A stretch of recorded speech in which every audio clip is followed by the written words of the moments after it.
Okay, we're going to have a very short update, political update. I want to start that with a message from Lyndon LaRouche later this afternoon, which gives a strategic picture, a top-down picture, a picture of where you have to begin in order to understand anything that's going on in the world today or even tomorrow.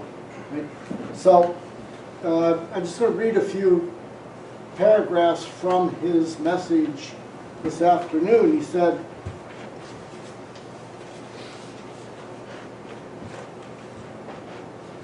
"The strategic subject of a presently onrushing, now imminently threatened general thermonuclear war with deadly implications for the planet, a threat largely intended within the transatlantic sector, including the United States under the succession of presidents George H.W. Bush Jr. and his successor Barack Obama, but under the actual direction given from the centers of the nearly global present British Empire.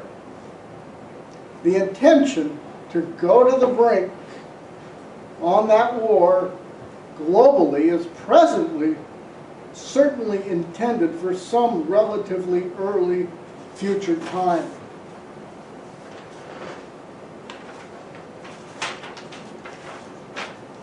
He said,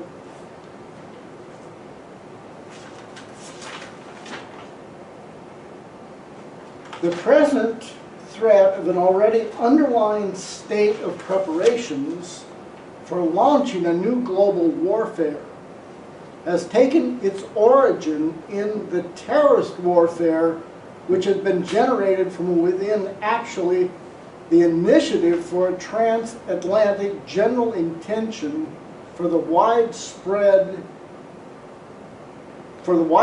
of terrorist campaigns against entire nations and even larger regions, which is spread in conjunction with an international spread of drug-keynoted corruption worldwide. Following the breakup of the former Soviet Union, but initially launched in a localized region of what had been the now former Soviet Union.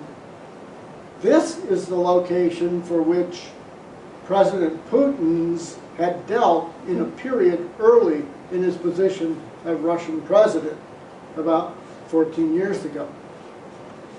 Thence, from such initial terrorist operations in that nook of a breakaway region of the former Soviet Union, the present explicitly strategic international terrorism has spread throughout much of the world in general to become the international terrorism recently instigated by that same route of development which generated an increasingly global international terrorism. Right? The situation, for example, in Libya today had been launched in effective coordination of the same package of international terrorist operations now continuing against the government of Syria and other regions of similar mode of international terrorist operations. The organization which has spread those terrorist operations implicitly has taken its root from what I identified in my own creation, which I had produced and distributed in 1999, called The Storm Over Asia. And that video is available on the LaRouche PAC website. It's 2.5 hours. And when you watch it, you'll think it was produced yesterday. Because all that he outlines in that 1999 video, 15 years ago, is exactly the history of the last 15 years. But he presented it in the time before any of that happened. So, and then he goes on to discuss the 9/11, the Saudi Arabia backing, along with the British empire that, and then he concludes, he says, my prediction of the warning which I had given to former President Bill Clinton as he left office in early January 2001, a warning where LaRouche said a terror attack on the United States would occur this year. That was in January 2001. And of course, 9/11 was September 11th, 2001. Right? So, I just wanted to, that, kind of gives you a little sense now. Over the last week, and I just want to quickly go through a few developments, to give you just a little update on some of the predicates or details of this global war that he is referring to. So, for example, just 2 days ago, there was another terror attack in Russia, right, where 6 people were assassinated in their vehicles in an area of about 25 square miles, something like that. There's a report that was issued this week that stated that between 15 and 25,000 Chechen terrorists, right? And Chechnya is from the Caucasus region of the former Soviet Union, had been recruited, trained, and toughened up and battle tested over the last near 20 years in wars in Iraq, in Libya, in Syria, and now the Saudis are sponsoring and paying for their return to Russia right now. And the terror attacks in Russia the last couple, 3 weeks, may be the work of those who are being sent back into Russia. On the other hand, also sticking to Russia for a moment, Sergei Glaziev, former member of the Russian parliament and now advisor to Vladimir Putin, and a close collaborator of Lyndon LaRouche, in fact it was Glaziev, about a dozen years ago, who brought LaRouche to Russia and had LaRouche speak before the Russian parliament. And Glaziev, in an article a few days ago, said that he invited Greece, Cyprus, Spain, and some of the Eastern European members of the European Union to essentially join the customs union that Russia is the center of and offers something much better. It doesn't offer 60% unemployment for youth. Right? It doesn't offer the massive cuts and destruction of the pension system, the health care, wages, and mass layoffs that have occurred in all these countries of the European Union. And then he goes through in the article about the benefits that Poland, the Czech Republic, Latvia, Lithuania, and others have received as part of their joining the European Union. For example, just the Baltic states of Latvia and Lithuania, 80% of their cattle herds and dairy herds have been exterminated because of the quotas of the European Union. Literally exterminated. 80% of the cattle and dairy herds. So he goes through a bunch of these, but I'm not going to go through the details on that. Now, there was a question on the webcast yesterday about, I think it was yesterday, or maybe it was a weekly report, but how do we know,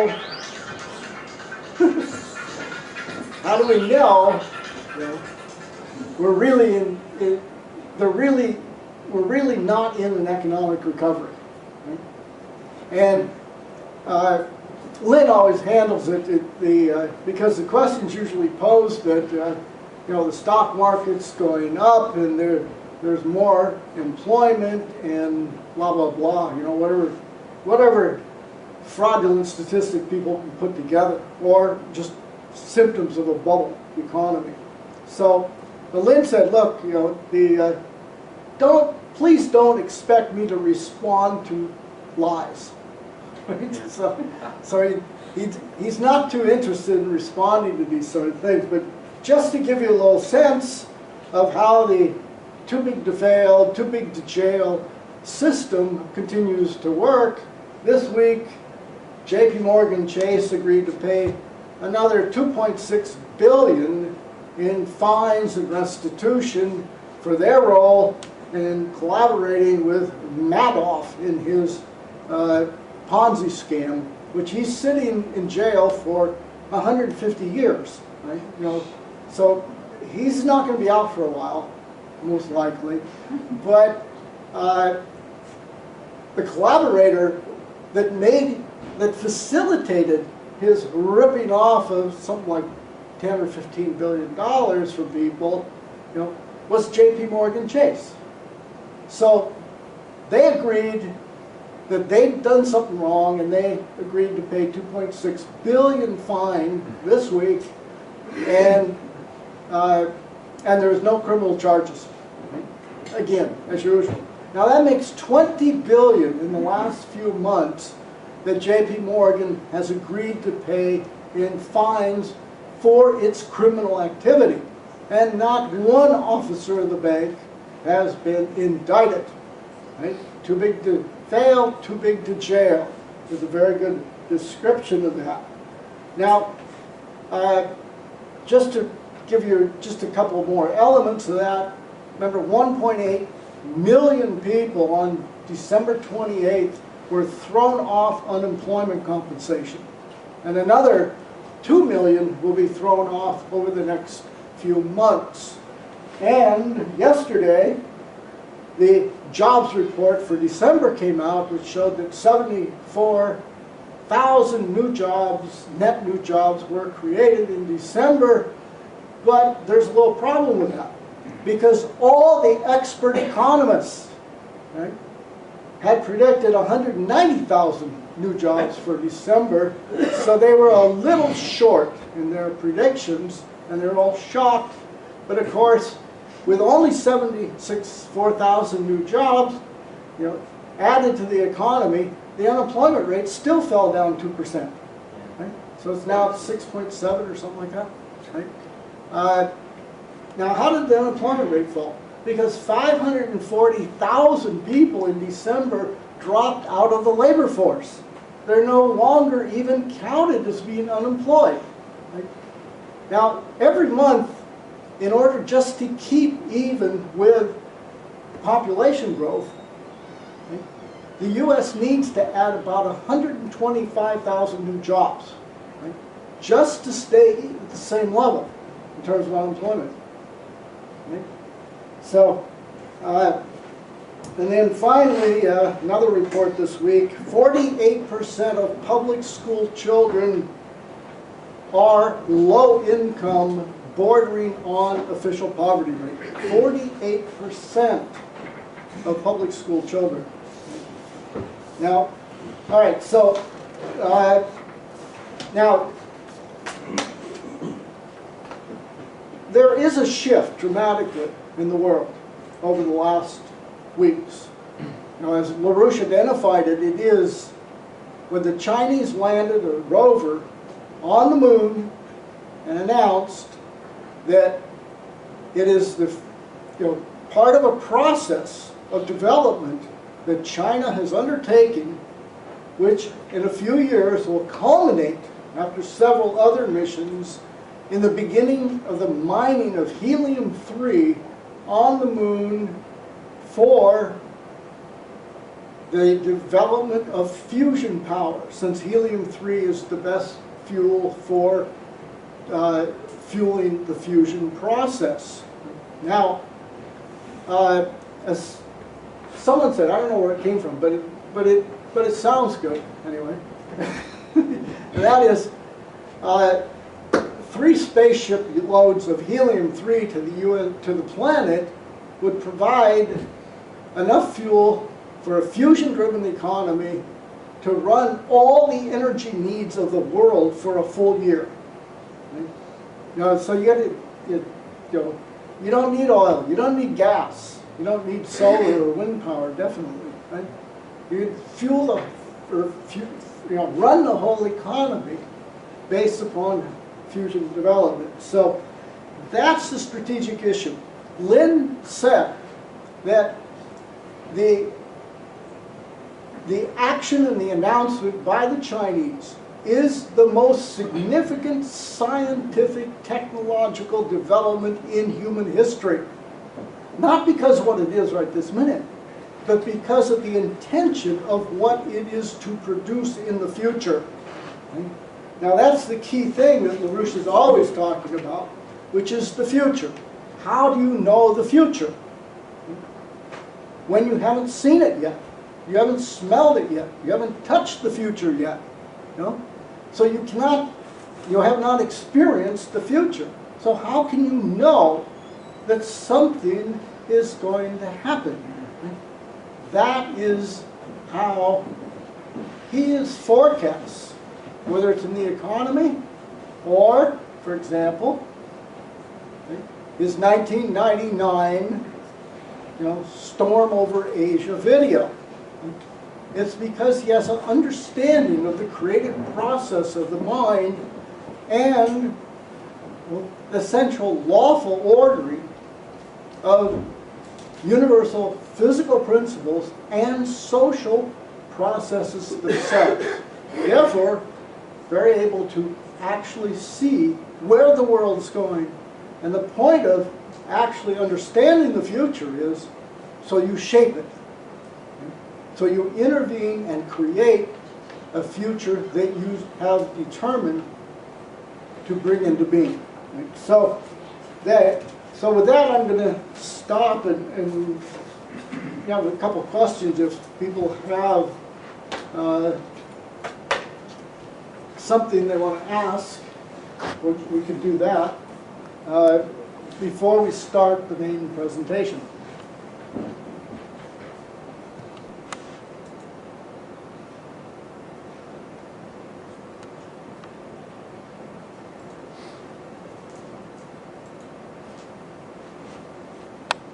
So our presentation tonight is entitled World War I, the beginning of 100 years of war.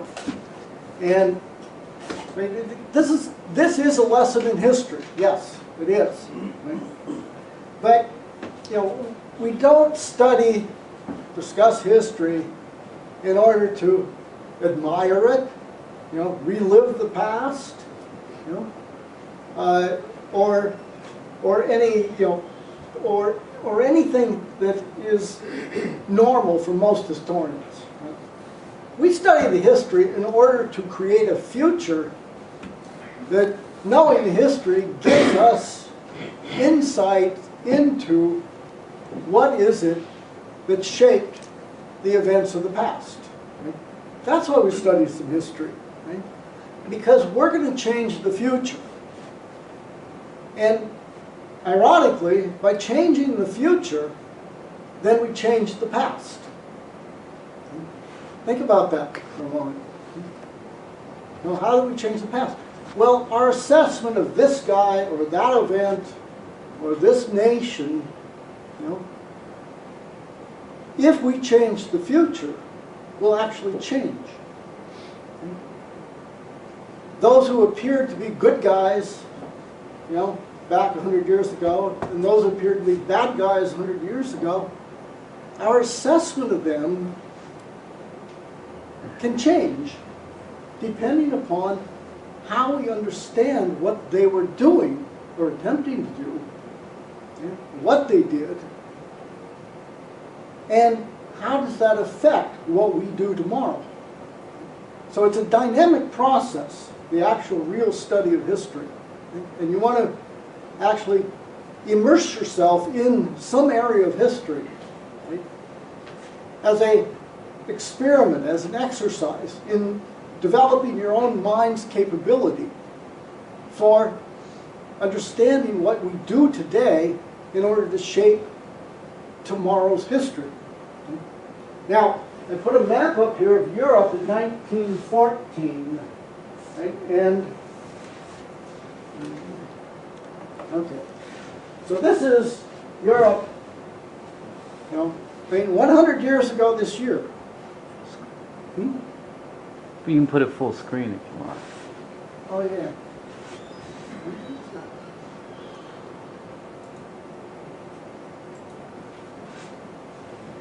Okay.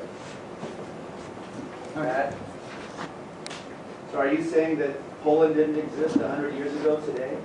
The what? Poland didn't exist 100 years ago? Doesn't look like it, does it? No, I think it... If you look at the history of Poland in the last 400 years, it's only existed about 100 of those. Even though the people were Polish, the language spoken in the area was Polish, right? But Poland was either essentially a colony or a possession of either the Russian Empire here, or the Austrian-Hungarian Empire, right? Or the Prussian Empire. So during all that time. Now, so this is not the map that you see of Europe today. You know, the Austro-Hungarian Empire incorporated virtually most of Eastern Europe, Austria, Hungary, what else is there? Czech Republic, Slovakia, and Germany, which was Germany in 1914. Earlier, it was called Prussia, and all this other area, well, that was Prussia up here. And all this other area were German-speaking principalities and little kingdoms. And Germany was united as a nation, but really the German Empire, in 1871. Right? Not that old a nation like France, which is an actual nation, even though an empire, you know, hundreds of years earlier, and so was Britain. Right? So Germany is relatively young. Right?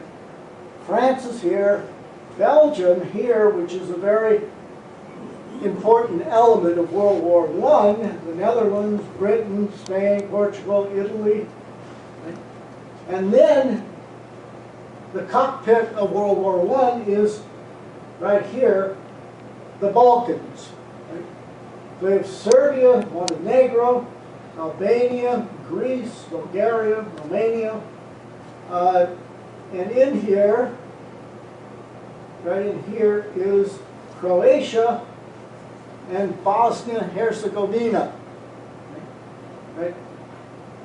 So, anyway, so that's the map. So keep that in your mind as we move along here. Wait.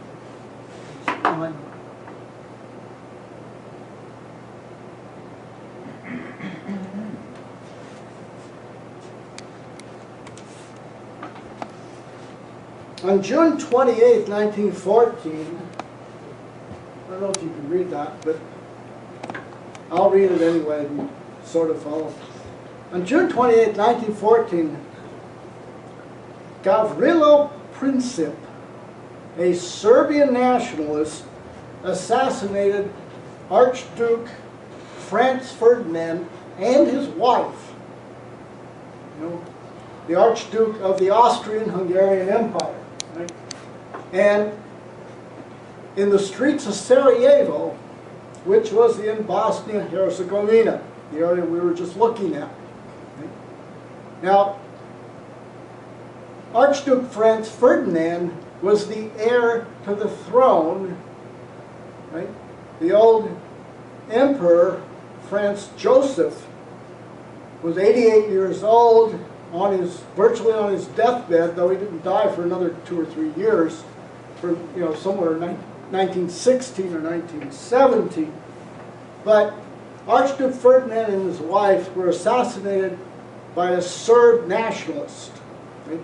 Now Serbia was allied to Russia. And Serbia and the Austrian-Hungarian Empire had been at each other's throats for years. And then you look, about a month later, July 23rd, the Austrian-Hungarian Empire issued an ultimatum to Serbia. Surrender your sovereignty to us or else. On July 25th, 2 days later, Russia, an ally of Serbia, began mobilizing its military forces. July 28th, 3 days later, Austria-Hungary declares war on Serbia. July 31st, 3 days later, Germany, an ally of Austria, began mobilizing its military forces and issued a warning to Russia to stop its mobilization. On August 1st, France, an ally of Russia, began mobilizing its military. August 1st, Germany declares war on Russia. August 2nd, Turkey joined the German-Austrian alliance. August 3rd, Germany declares war on France. August 4th, Britain declares war on Germany. August 6th, Austria-Hungary declares war on Russia. And on August 3rd, right in the middle of this, Germany launched an attack. Right?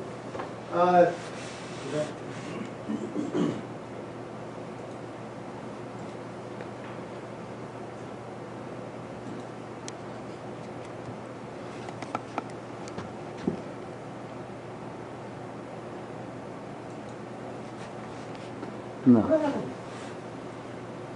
That. Do it again? Oh, I see. Yeah, I do.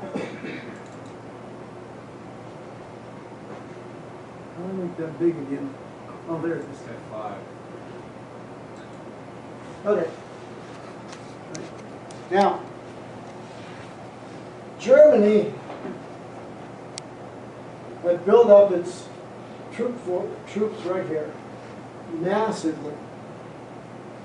And its plan of attack, which we'll come back to in a little bit, was to go through Belgium, along the coast, and come in behind Paris.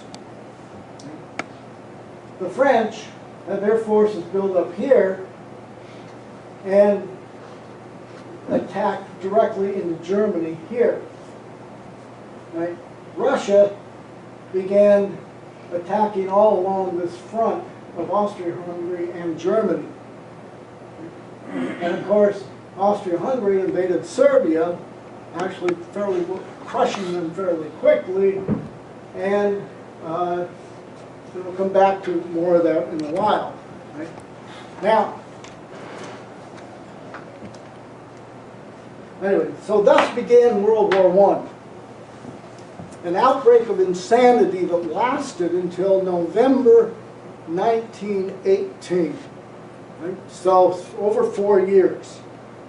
But, the peace of 1918 was fairly short-lived as war exploded once again in Europe in 1939.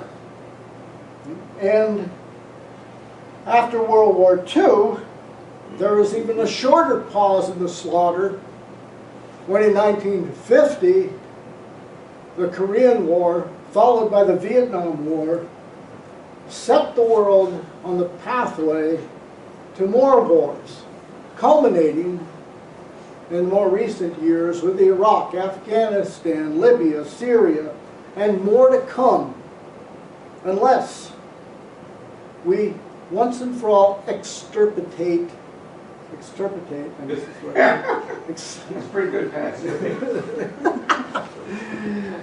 unless we exterminate, how's that?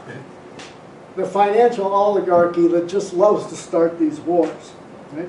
Now that's a necessity because as LaRouche discussed in that short memo I read parts of, World War III is already set in motion. And we could have that at any moment if the kind of conditions and forces that created World War I are allowed to continue to exist. And of course, World War III would be a thermonuclear war, which would exterminate the human race. Now, in a January 4th paper by LaRouche called On the Subject of Friday's Webcast, I think he provides the best kind of introduction to our subject tonight. He says, consider what is an immediately present fact. The present global thermonuclear crisis of our planet, the entirety of the political economies of our planet, and actually somewhat beyond, are presently engaged in posturing with opinions and actions which portend the actually immediate accelerated movement toward a global thermonuclear war. Hence, by the nature of the policies presently operating from among the principal nations of the planet, such a war would be, almost certainly, an extinction of the human species planet-wide. Right? And he goes on to identify what is driving this war. And as we discussed last week in our reading of Prometheus Bound, it is this Promethean resistance to Zeus, the gods of Olympus, those who believe only in power and force, who believe that we gods of Olympus, and not all you human cattle out there, deserve to live, make decisions, or have a future. Now, LaRouche thus identifies two systems, right? A Promethean system on one hand, an oligarchical, or Zeus, or children of Zeus system on the other. Right? Essentially dividing the human species into two different species. Right? Now, Henry Carey, the American system economist of the mid-19th century, and an advisor to Abraham Lincoln, also divided the world into two species. He wrote in 1851, two systems are before the world. One looks to pauperism, ignorance, depopulation, and barbarism. The other to increasing wealth, comfort, intelligence, combination of actions and civilization. One looks towards universal war, the other to universal peace. One is the English system. The other we may proudly call the American system, for it is the only one ever devised, the tendency of which was that of elevating while equalizing the condition of man throughout the world. Now, what Carey defined here is the central driver of the event that is called today World War I. And still today, Carey's definition of the two systems that we have to choose from to run our nation, our world, it still defines the issue that is today leading toward World War III. The post-Civil War emergence of the United States as the most powerful industrial nation on the planet, by creating, using and then creating the American system of protective tariffs, a banking credit system that enhanced and encouraged infrastructure development, scientific progress, and industrial development. Right? That system that won the Civil War for the Union Army and the nation itself then exploded upon the world after the Civil War, and it was looked to by other nations, who wanted and desired to become Promethean. and especially countries like Germany, to a certain degree Russia, France, Japan, certain forces in China, began imitating, learning and imitating how to do the same thing.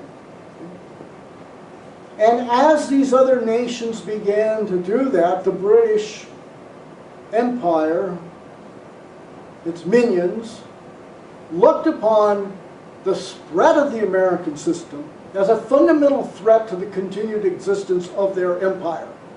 And they were right. Now today, the Alliance of Nations, centered in the Eurasian region of our planet, and joining together for their mutual benefit and safety and a future. And they've been enacting what LaRouche defined 25 years ago, of a Eurasian development policy driven by rapid infrastructure development and other American system methods. And it is a reaction to this, where you see China, Russia, and much of Central Asia, but also now including parts of South Asia. And in fact, moving into certain portions of Eastern Europe, as Putin and Glaziev and the Chinese have offered the Eastern Europeans. So, to disrupt and destroy and to stop this beautiful future for mankind, right? And instead propel forward what we've been and the world's been suffering under for the last few decades: globalization, slave labor, and the overthrow of sovereign governments and the spread of terrorism throughout the world. Right? That's the alternative. And as we shall see, as we look at World War I a little more closely, those methods of the oligarchy have not really changed all that much. But it was man's, the American system and its application of the increasing power of mankind over the universe and of shaping and creating a future increasingly consciously shaped and determined by the human mind. It is that for which we fight today. It's what those who created this country fought for. It's what John Quincy Adams, Lincoln, Franklin Roosevelt, John Kennedy fought for in their time. And Promethean really is the accurate term to define the founding fathers of the United States.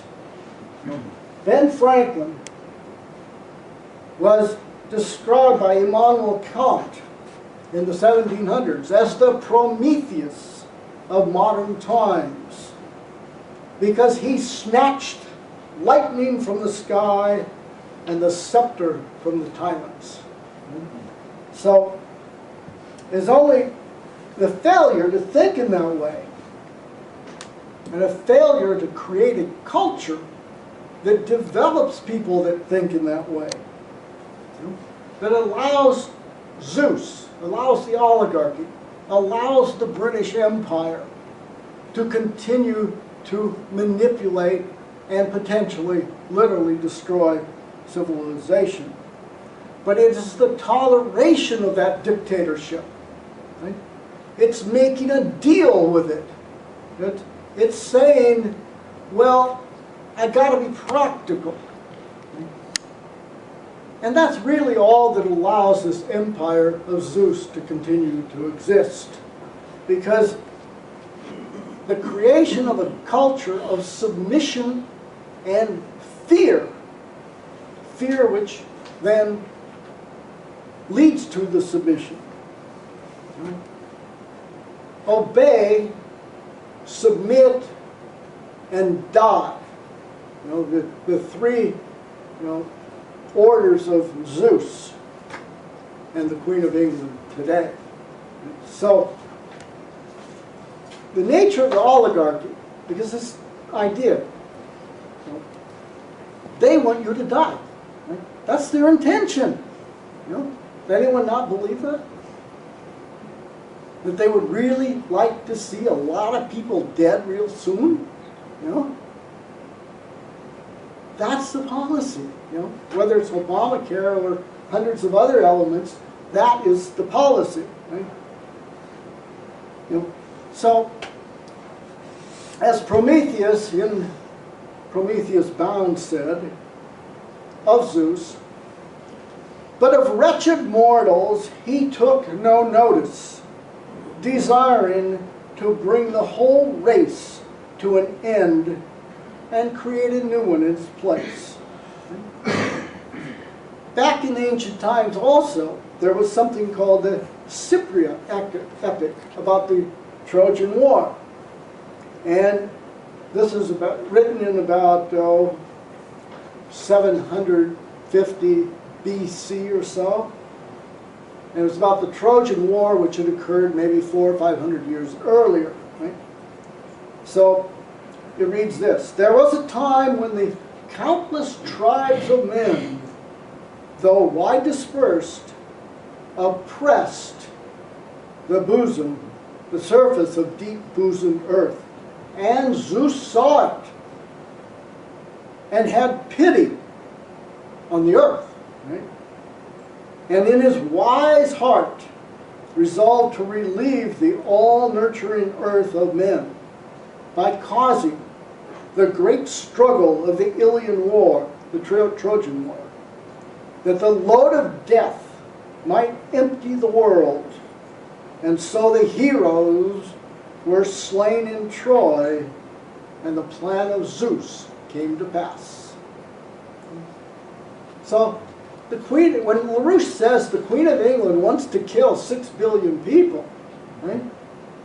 Because she sees herself, her identity, and the identity of an oligarchical class is we exist as gods of Olympus. Some of them actually say it that way. Right? And when you look at Austria, Vienna area especially, in the few years leading up to World War I, it is a cesspool of this kind of thinking. It really is. Right? So for the past at least 3,000 years, every empire, from the degenerate empire of the Greeks and their extermination of the population of Troy, to the Roman Empire and its massive, repeated, over hundreds of years extermination policy against all kinds of populations, to that of Venice and its crusades of the 11 to 1300 period, Zeus's policy is to kill. It's just that simple.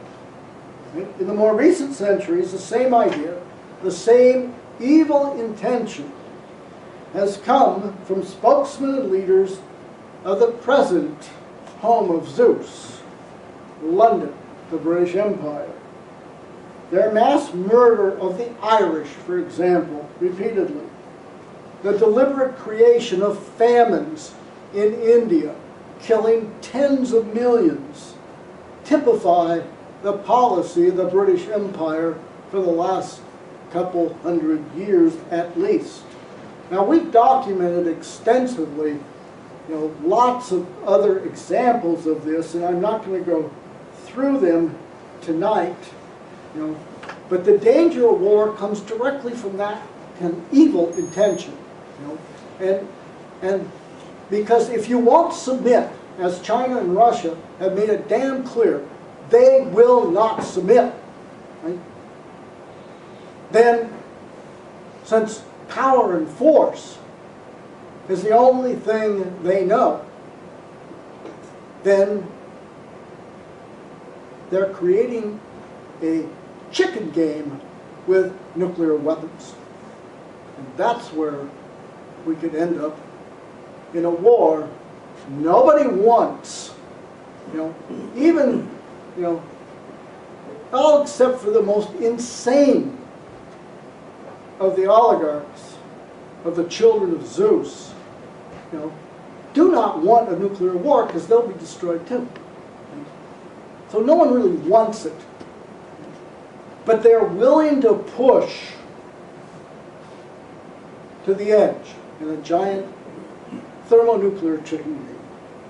Now, wars between nations are never fought because of the national interest of that nation or nations or group of nations. Wars between nations are instigated, manipulated by oligarchical powers. And World War I demonstrates the truth of this fact, better than almost any other major war in human history. Since the nations of Europe were not really nations, and that's the first thing to understand about World War I. Right? The nations of Europe were not really nations. They were empires, oligarchical empires, oligarchical cultural empires. They were imperial powers, all of them with colonies, exploiting and raping and pillaging nations of Africa, Asia, Central, South America. In addition to, for example, the Austrian-Hungarian Empire, had a dozen or more nationalities within it. All of them, oppressed and beaten down, looted and brutalized. Right? They were all imperial empires. They weren't nation states. And that's the big mistake most historians make. They say it was the nation of France and Britain and Russia against the nations of Austria and Germany.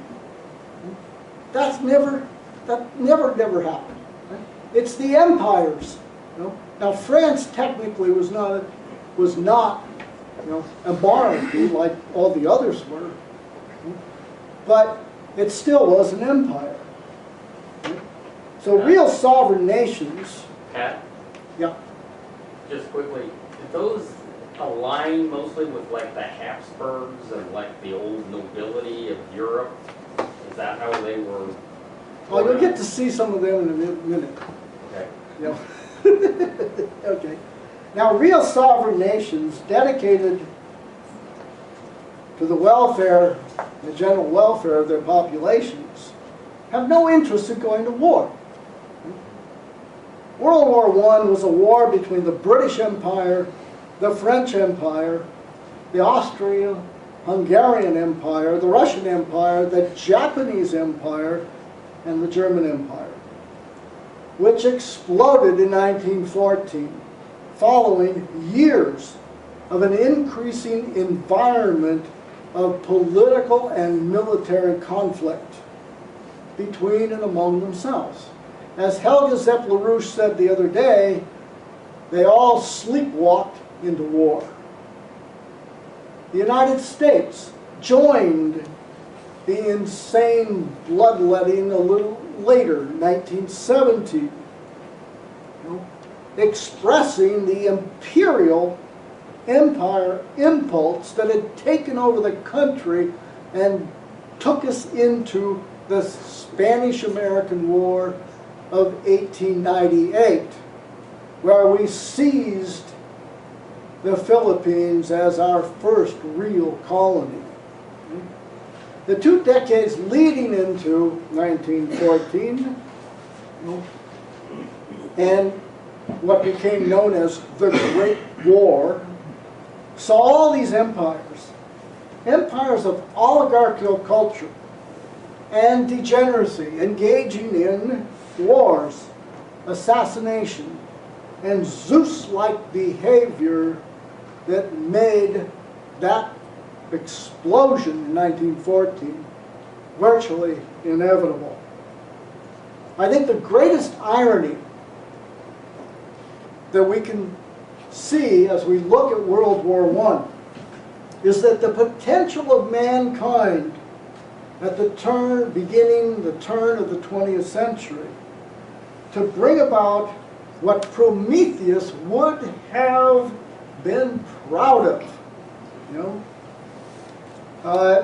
the potential was never so great in human history. Electricity was just beginning to transform the entire world's productive power, right?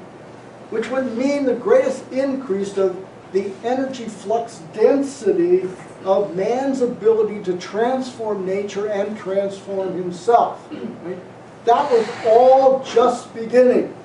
Instead, all this great new capability was unleashed against man himself.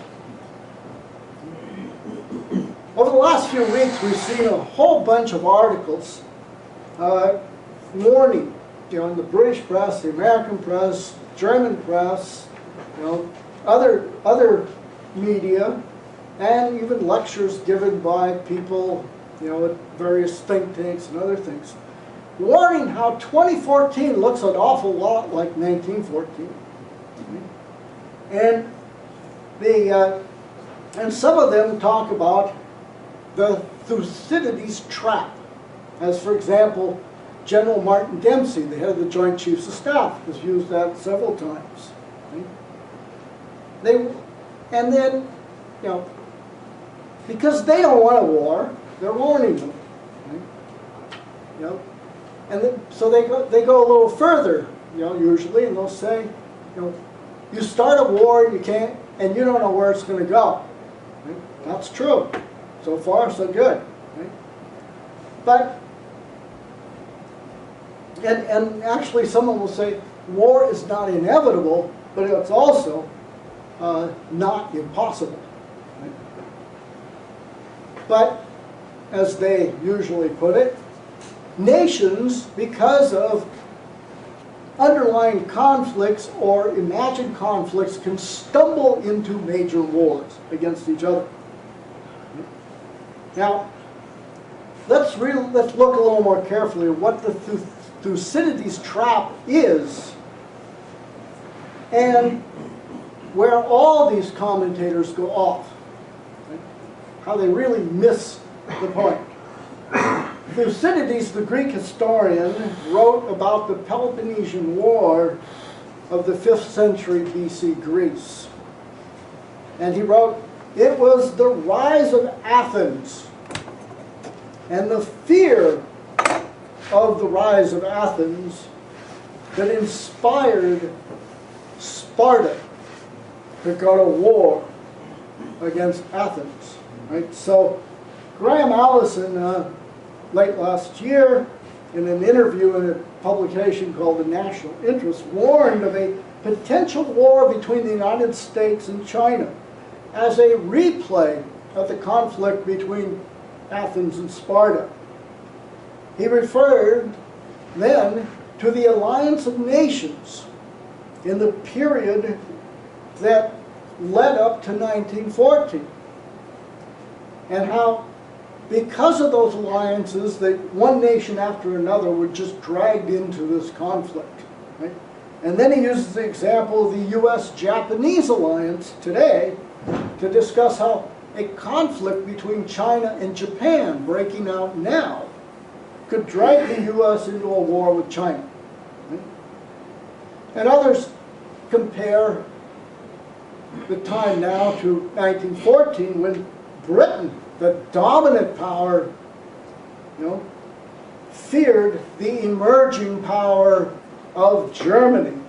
Just like they say, today the U.S. is the dominant power, and the fear of the emerging power of China can lead to conflict.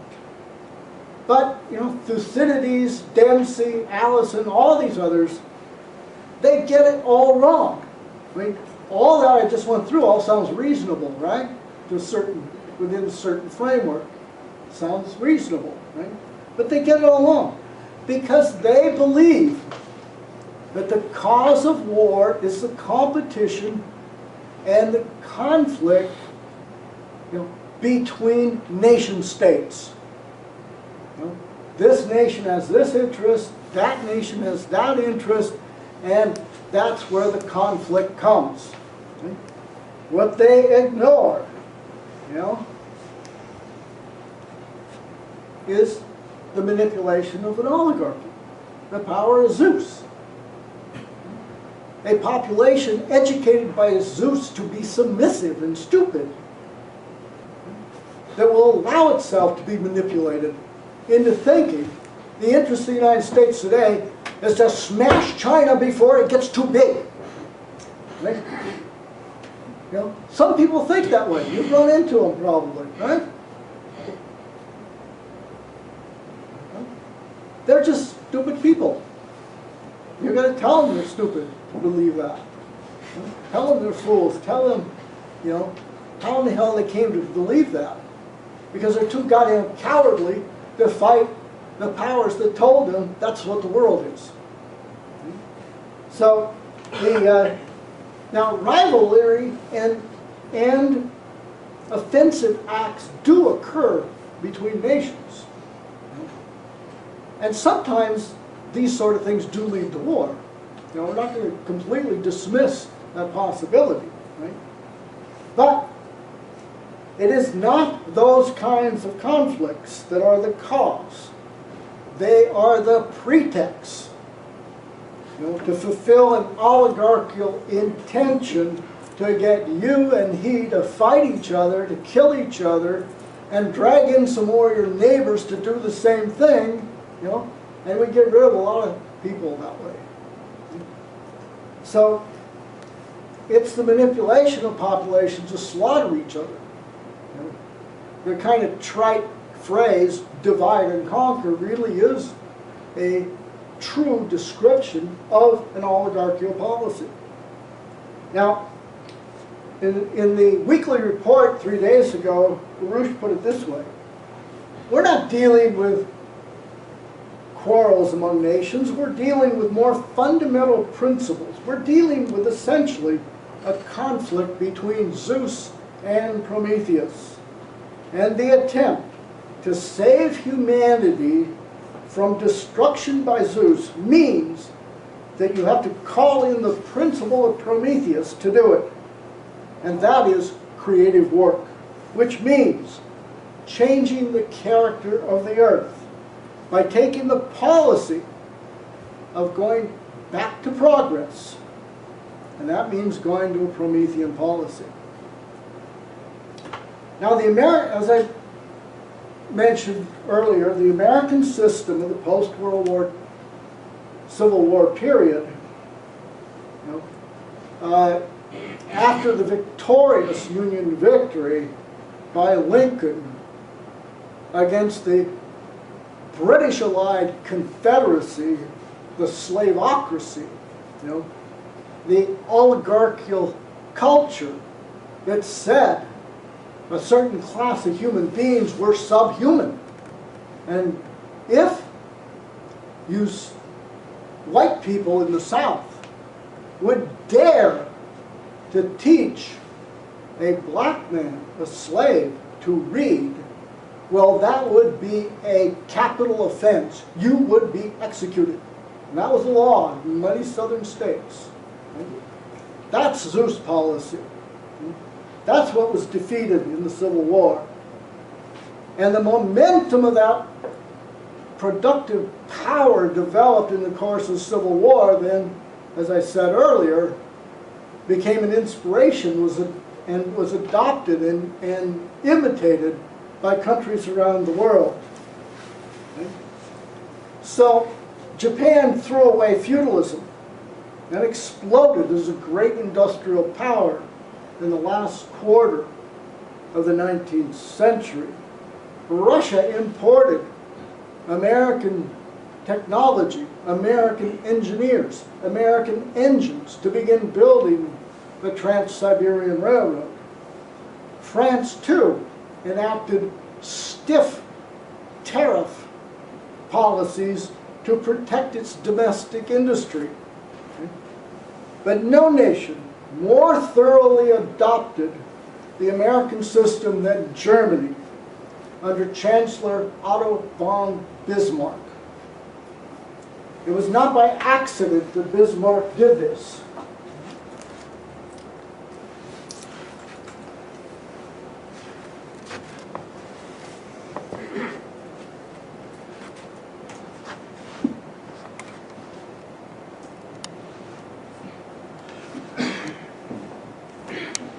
From even before the American Revolution, Germans and Americans had worked together. Ben Franklin had numerous contacts with German scientists and educators. Friedrich von Steuben, a German military man, came to the United States and helped Washington train the troops. Right? Frederick the Great, in 1785, opened and concluded a friendship treaty with the United States. John Quincy Adams was the American envoy to Berlin in 1797 to 1801. And then the great American system economist Friedrich List, who came to the United States in, I think, 1825 and returned to Germany in 1832 and began applying the American system policies even before Bismarck was in there. Alexander von Humboldt, the great scientist, explorer, educator, who stopped by the United States after several years of explorations in South America and gave to the United States the results of all his researches and discoveries before he went back to Germany. And he created the German educational system based upon his appreciation of the United States and its system. And that German educational system created people like Riemann, Einstein, and Planck in the later part of the 1800s. Bismarck, who lived from 1815 to 1898, right? So he's nearly 90 years old, was a Chancellor President Minister of Germany from 1871 to 1890. At that point, in 1890, he was forced out of office by Kaiser Wilhelm II. Right? Now, we'll come back to that in a second. Right? But Bismarck, when a student at Göttingen, became very close to a couple of Americans, John Motley and George Bancroft. Now, Bancroft may be familiar to some of you, may not be, but during the 1900s, he was the #1 historian professor in the United States. Now, up until 1879, right? So remember, Bismarck becomes Chancellor 1871. So those first 8 years. Now, Germany, because of Frederick List, because of the development of the steam engine, because of the momentum, they essentially took off on its own with the development of the railroads. Right? But Bismarck, in those first 8 years, believed in free trade. He believed in the British system. Right? Even though in that period, Bismarck thought that the German government should nationalize all the railroads to make it one hell of a lot more productive and much more efficient. Right? But it was 1879 that Wilhelm von Kardorff, a member of the German Reichstag, introduced Bismarck to the writings of Henry Carey. Remember who we quoted earlier on the two systems, right? So in 1879, he made a shift to the American system. And that became the policy of Germany. In a presentation to the Reichstag, he said, quote, "Our previous open-door policies made us a dumping ground for the excess production of other countries. In my view, this drove prices in Germany through the floor. That prevented the growth of our industries and the development of our economic life. We must close the door and erect a higher barrier, and what I propose now is that we create the same market for German industry, which previously, out of the goodness of our hearts, we allowed foreigners to exploit. If the danger of protectionism were as great as the advocates of free trade claim, then France would have long ago have become impoverished, since it has adhered to this theory since the time of Colbert. I am not the slightest bit interested in abstract scientific doctrines about this matter. I base my view on the present experience. Bismarck introduced this program in July 1879. He also created a Prussian Ministry for Public Affairs, whose assignment was to expand and nationalize the Prussian railroad system. Between 1883 and 1889, Bismarck also enacted social legislation, which was a trailblazer for the whole world, even surpassing that of the United States. With respect to social safeguards, health insurance, accident insurance, social security for the elderly, Bismarck's pro-industry policy and his social measures were the main reason why Germany rapidly in this period became one of the leading industrial powers in the world. Remember, Germany virtually has no raw materials except some coal. It was, before Bismarck, backward. Junkers and oligarchs mostly called the shots. But within a very short period of time, Bismarck's policy transformed Germany into the most powerful nation of Europe. All this, of course, alarmed the British. But the last straw was Bismarck's plan to build the Berlin to Baghdad Railroad, imitating the U.S. Transcontinental Railroad, which was completed in 1869.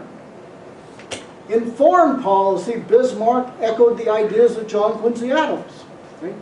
Remember, John Quincy Adams said we need a world of sovereign nation states who will collaborate for the common aims and interests of all of us. And each nation will fulfill the principles of the U.S. Constitution, operating from the standpoint of the general welfare of all the people. So, remember when John Quincy Adams was Secretary of State in the Monroe administration, 1817 to 1825, the issuance of the Monroe Doctrine, which Adams himself authored, simply stated that the United States would not tolerate any European powers establishing or reestablishing colonies in the Americas, North or South. Okay? And he added that the United States, while standing for this principle, may not be able to enforce it yet. But we, on the other hand, will not be traveling around the world looking for dragons to slay. Okay? So, this is the policy that Bismarck adopted. Even in the Franco-Prussian War of 1870-71, and this is literally the time Bismarck became Chancellor, right? When the German military and the Kaiser insisted that Germany seize the French provinces of Alsace and part of Lorraine, Bismarck said, no, we should not do that. You're just going to make an enemy of France forever. You know, he insisted on that.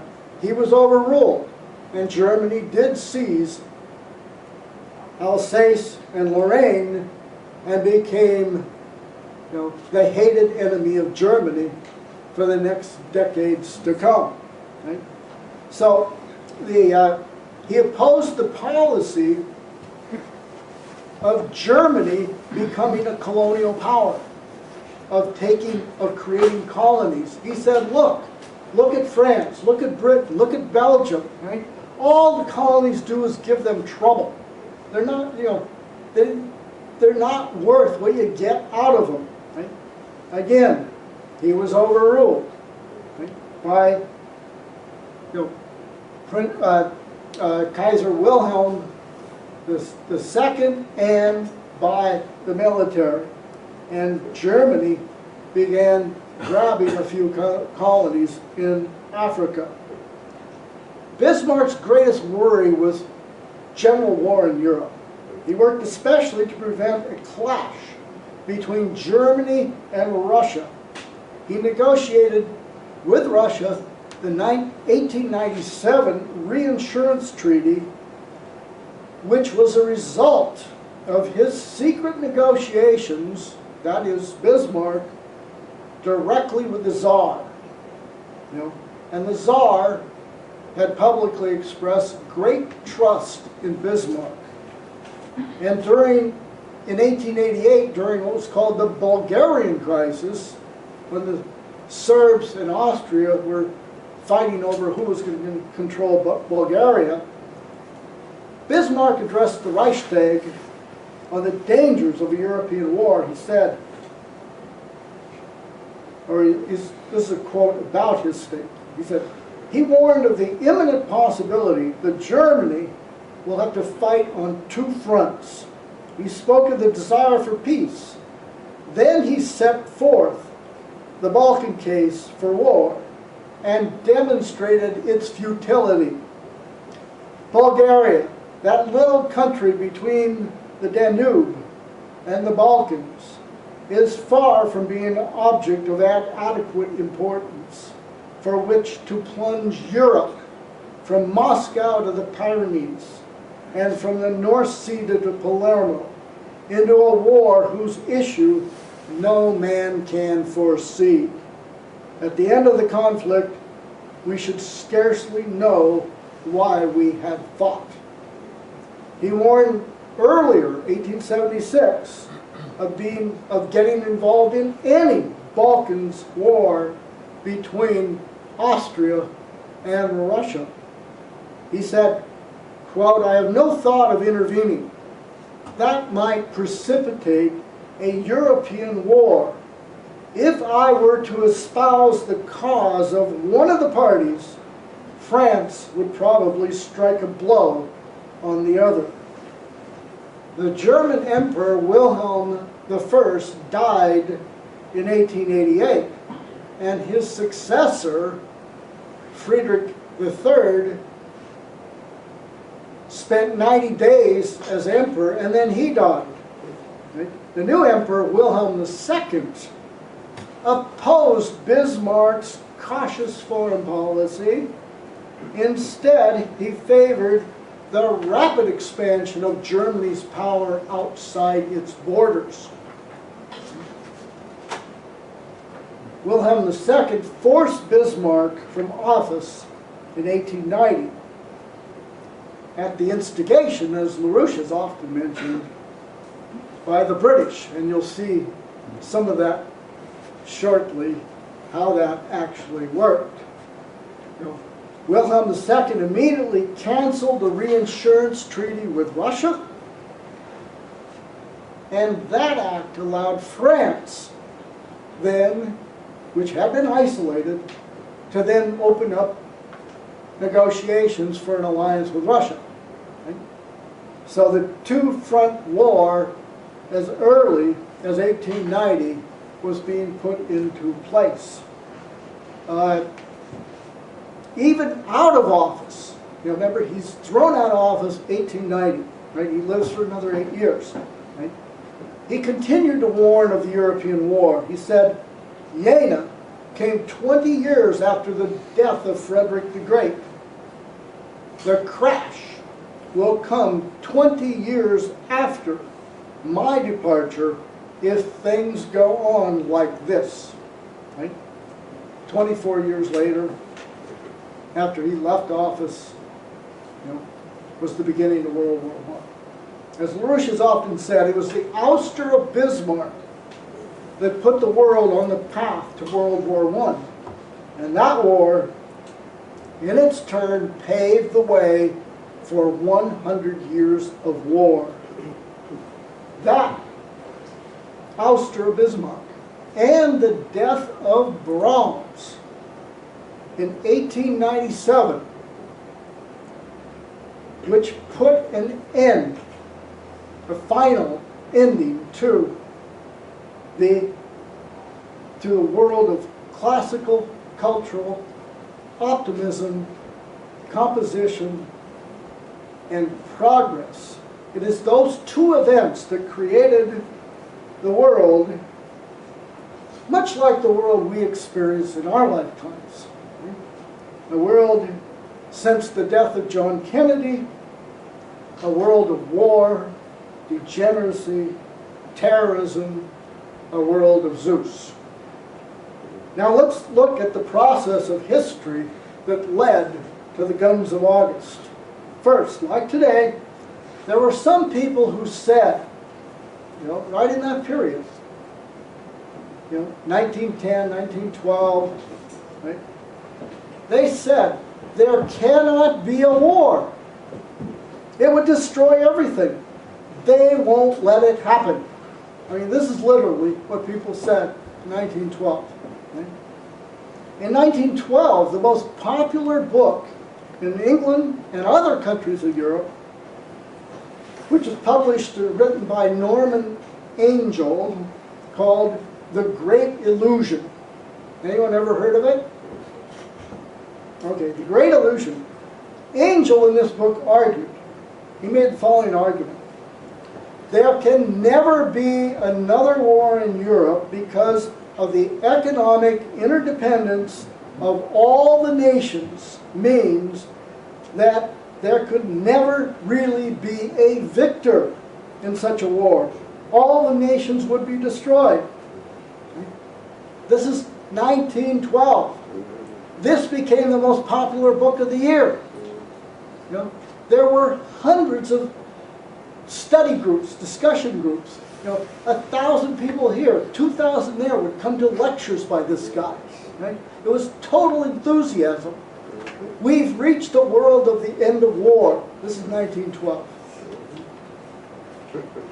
Like the fool today who says, oh, there never could be a nuclear war. They wouldn't let it happen. Right? It would ruin everybody. Right? Same argument, no different. Of course, the period also had its warmongers. People like Cheney or other scumbags like that. So, for example, in Germany, General von Bernhardi published a book called Germany and the Next War. This was in 1910. His thesis is summarized in his chapter titles. They read, The Right to Make War, The Duty to Make War, and World Power or Downfall. Okay? So, before we go to the events of the process leading to 1914, let's look at some of the leaders of the European empires. Okay? Now, this is, remember, Otto von Bismarck. And here we have, now, what we're going to see here for a few minutes is a rogues gallery. Or maybe it's just a series of pictures of people attending a Halloween costume party. But look at this. Look at that costume. Woo! Look at them boobs. Look at them boobs! At least one of them. Yeah. I said boots.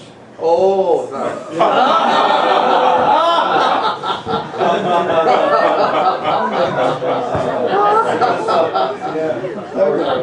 Does anyone know? Now, does anyone know who this is? Yeah, sure. King Edward the Seventh.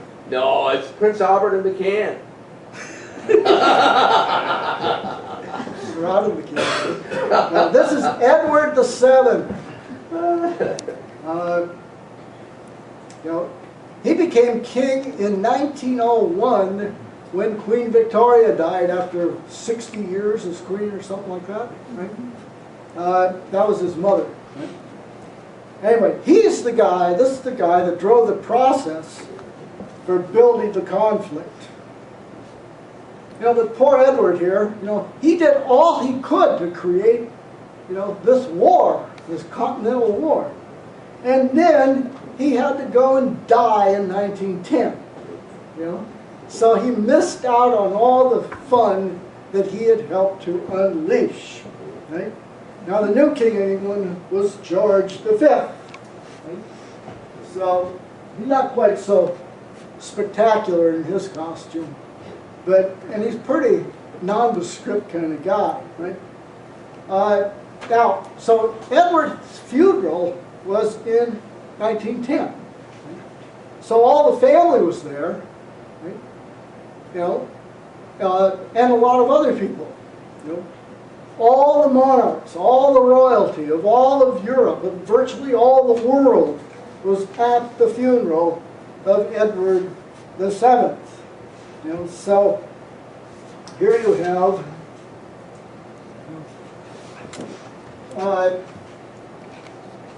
Emperor Wilhelm II of Germany, you know, who 20 years earlier had fired Bismarck. Right? Now, he knew that he was being set up. Right? That Germany was being set up by the British, by especially Edward VII. So at Edward's funeral, Wilhelm said the following. You know, I'm not sure who he said this to or what. He said, "I am proud." You know, and remember, Wilhelm was the nephew of Edward VII. Okay, this is a family affair. Okay? World War I is a family spat. Okay? That really is the way you have to look at it.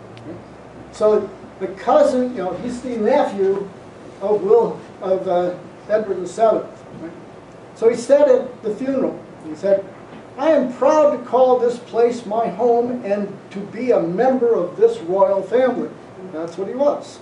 You know, 3 years earlier, when Edward had visited Wilhelm in Germany, the Kaiser had sung a little bit different tune at that time. In fact, a little bit more truthful one. He said, he called Edward the arch plotter of Germany's encirclement. Now this is 1907. You know, Wilhelm said, "He is Satan. You cannot imagine what a Satan he is." Right? So, you know, proud to be a member of the satanic family, you know, so you get a little, you know, some fun with some of this stuff. You know. King Frederick of Denmark and King George of Greece, who were the brothers of Queen Alexandra, the widow of Edward VII. Okay? So, you know, all in the family. Her nephew, Alexandra, Queen Alexandra, was King Hakon of Norway, and he was there at the funeral. The Queen of Spain was a niece of Edward VII. Another Greek, actually not quite born yet, named Prince Philip, would one day marry Elizabeth II.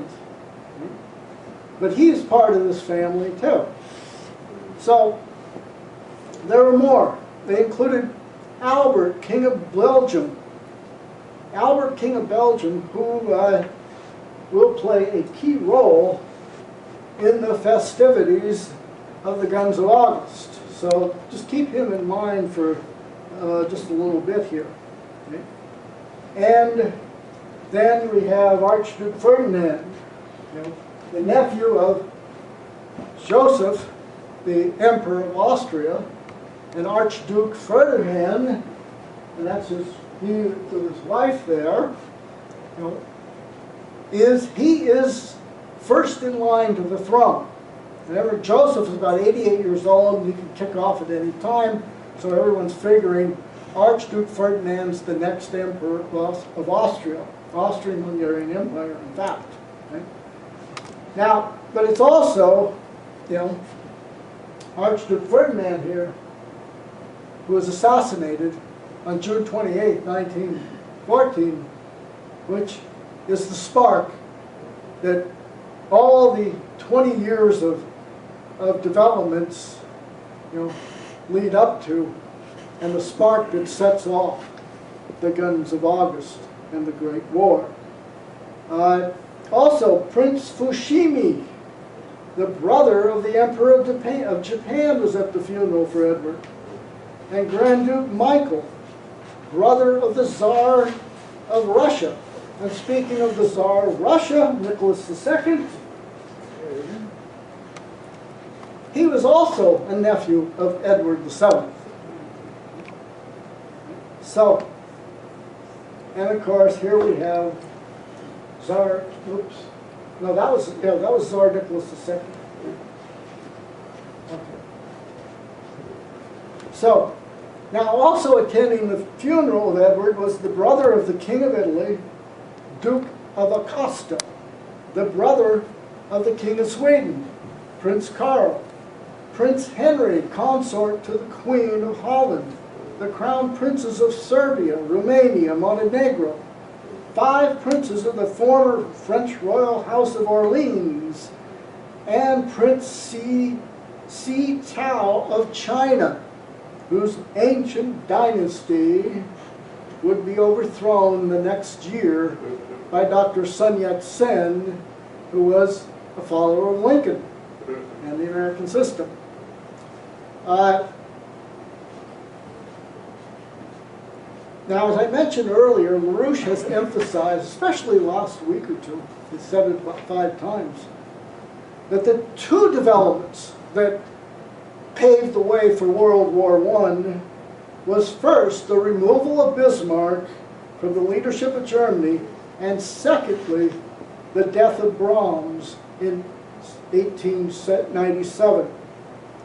Now, the death of Brahms, Johannes Brahms, who was the last of the classical composers, brought to an end composition of classical music. And it was that end of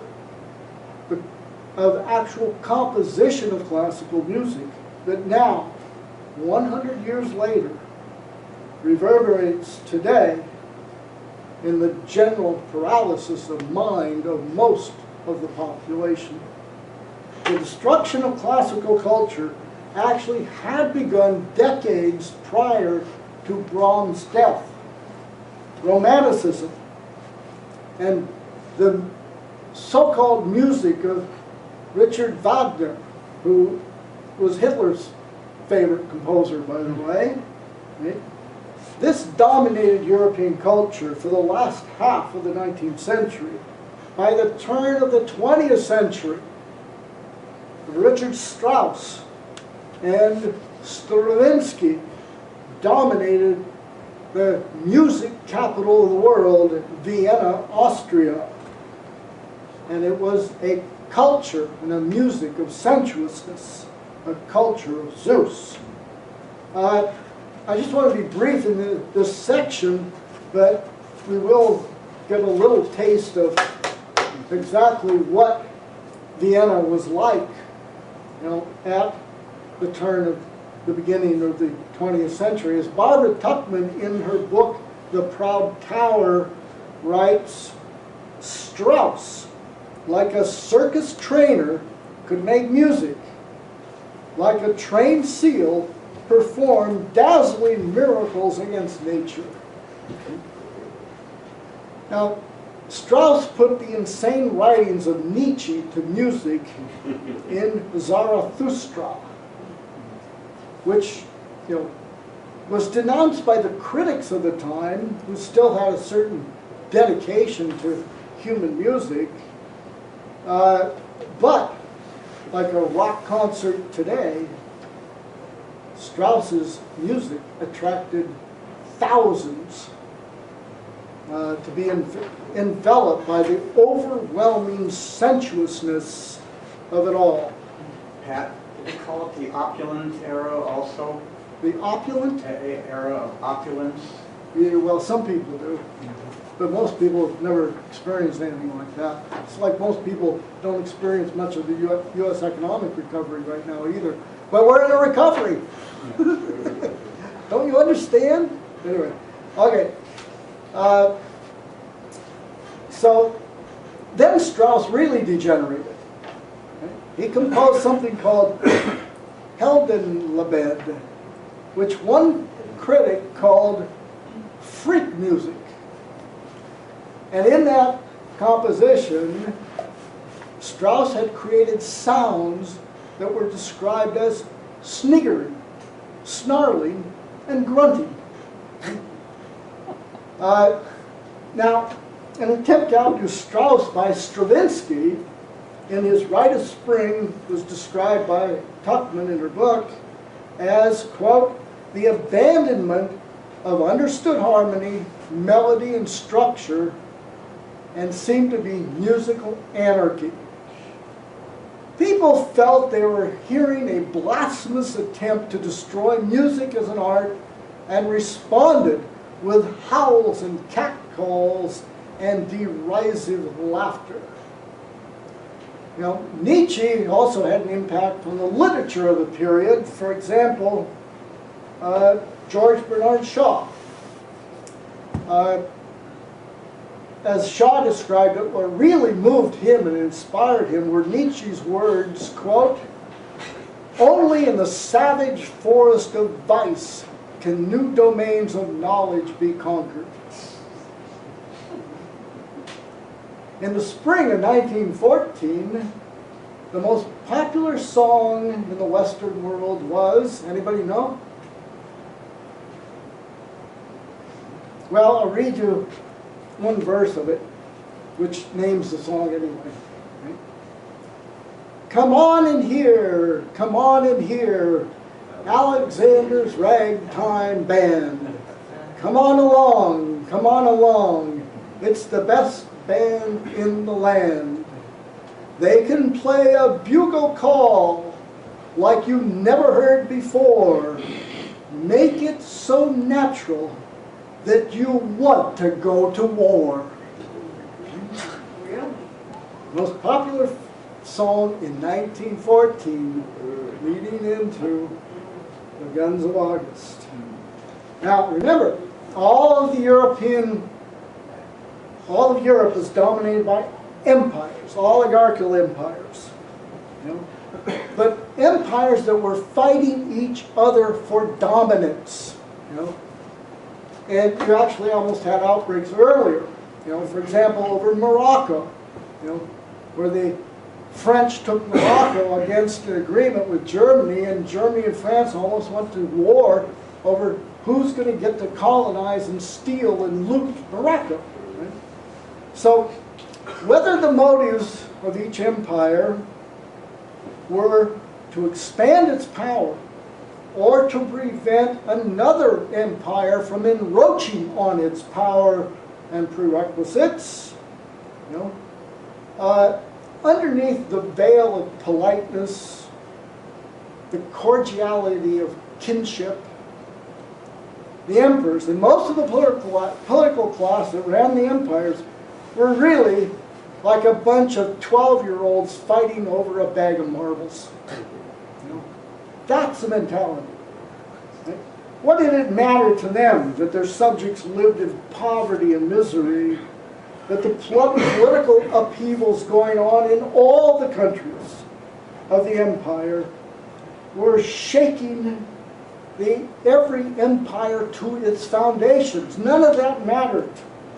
They were the children of Zeus, and force and power were all they knew, and they were willing to use it.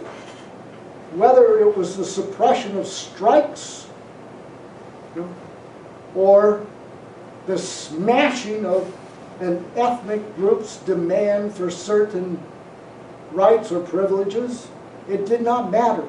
You know, force and power were used in virtually every case. In the years leading to the fatal moment in August, alliances were formed and empires agreed to defend each other against their potential mutual enemies. Now here are a few of the many alliances of those years.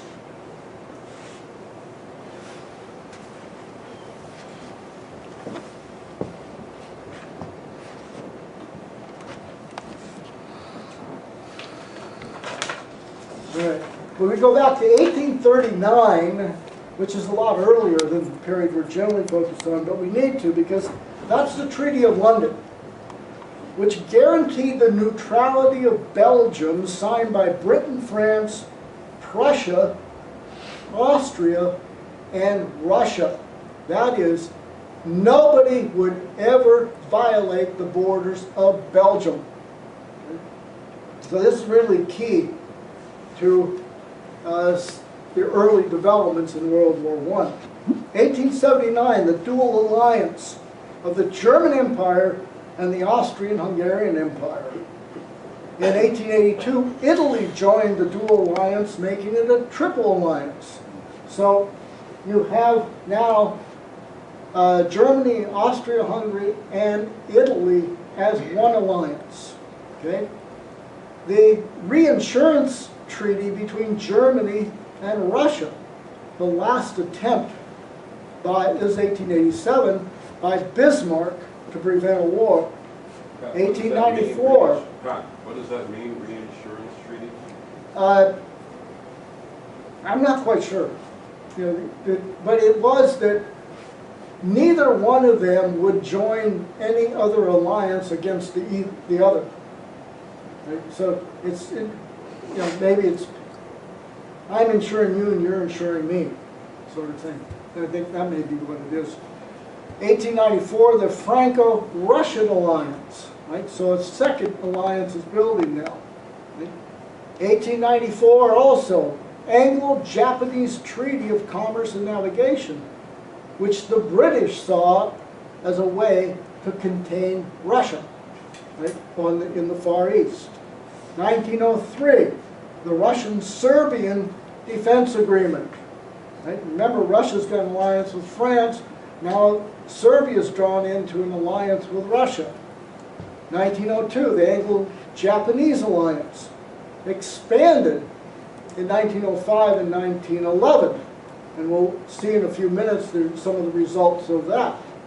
1904, the Entente Cordiale between France and Britain. Okay, now you got France, Britain, Russia, and Serbia essentially forming one alliance. And then you have an entente between Britain and Russia, which just solidifies that alliance. 1911, the French-Russian agreement on joint attack on Germany in case of war. Right? So they're giving us a little more detail and content to the alliance here. In 1914, the British-Russian Naval Agreement. Smaller or localized conflicts were virtually a daily occurrence over this whole 25-year period leading to 1914, much like our recent decades of war after war, instigated or provoked by the British-Saudi Empire alliance. The 1890 through 1914 period saw one war spill over into a new war, and we'll just look at a short list of the most significant ones here in a moment. I'm not going to go through them all.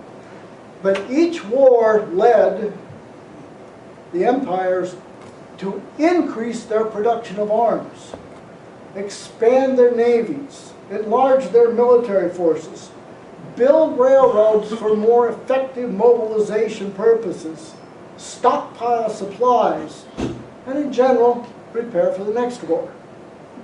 A certain fatalism gripped many And they began to see that they had to strike first if they were going to actually survive or win the coming conflicts.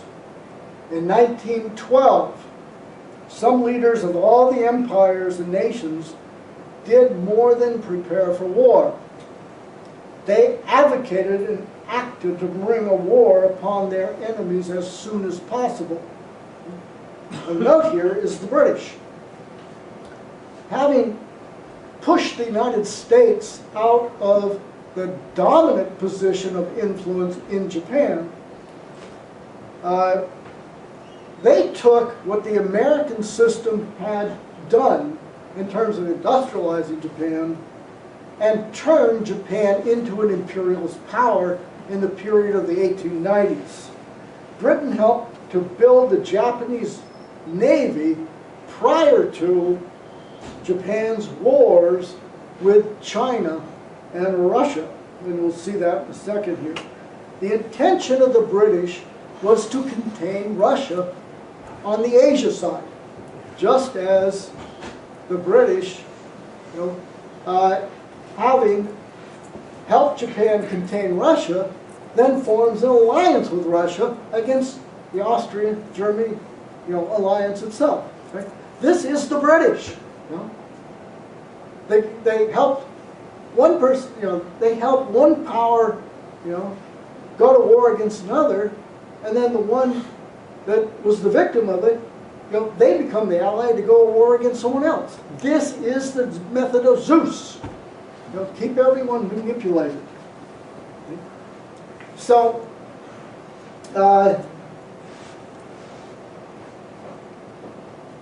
we'll look at next.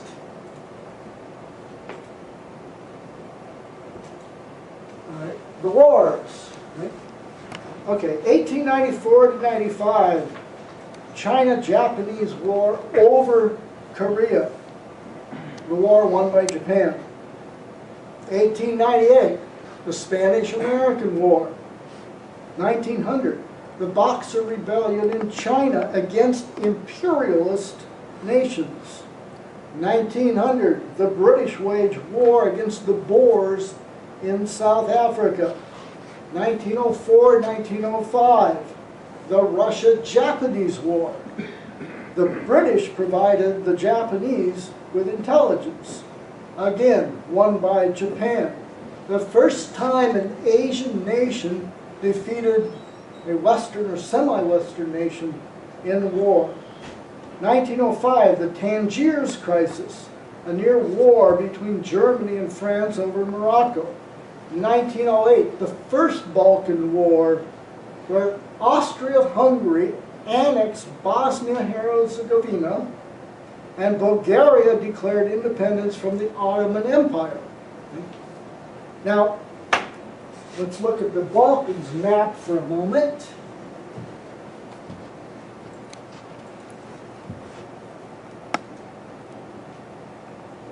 Oops.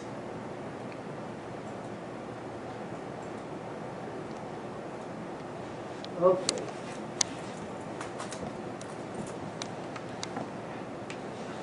So 1912-1913, the Second Balkans War. Now this is 1909, first one, 1912-13, the second one.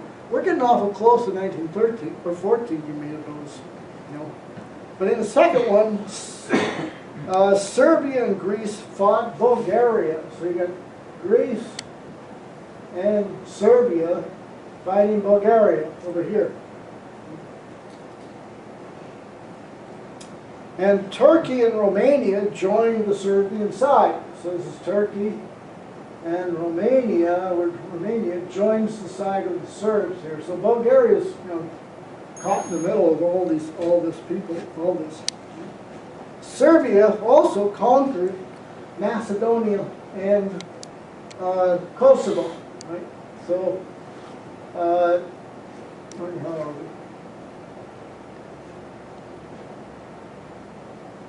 Well, Macedonia is right here. Now, Albania here, Kosovo is in here too. So, that's 1912, 1913. So you get a sense of, you know, what I was going through in terms of this process of continuing and escalating conflicts, so building upon each other. Right? Now, I want to, you know, take a kind of a step back and look at some of the other developments in this period. We have the socialists, for example. Now, all during the 1870s, 80s, and increasingly in the 1890s and early 1900s, the labor movement, the organization of unions, of workers fighting for decent conditions of life, of a livable wage, of safety and health conditions, of ending the 7-day, 14-hour-a-day week, for example, which is what most industrial workers worked at, or that were the hours back in the 1880s, 90s, and early 1900s. Think of that, you know, industrial job, 14 hours a day, 7 days a week. If you took Sunday off, you not only lost Sunday's pay, but you also lost another day's pay. And the pay was, you know, literally cents a day. So the effective development of the trade union movement in this period, along with the socialist movement that was allied to the trade union movement, actually became more and more potent and effective, you know, as we moved along through this period. So that by the mid-1900 or mid-1905 period, socialist parties were winning major elections and becoming, if not, you know, a significant force, sometimes even the dominant party in some of the European parliaments, like Britain and France. These are the socialist parties. Not the socialist parties of today, which are all free trade parties, you know, but these were, in most cases, revolutionary parties, reformist parties, but definitely had its roots in the fight for decent conditions on the job. Right? So so you had lots of strikes, lots of demonstrations. This adds to the general environment of political and social turmoil during this whole period, which, if you put it all together, you know, it was all insane. You know, really, it was a total culture of insanity. And then, you know, as we saw Archduke Ferdinand, you know, whose assassination is the spark, an irony here is that he was the most vociferous, aggressive fighter in all of Europe in the 1905 to 1914 period against Austria going to war with Serbia for any reason at all.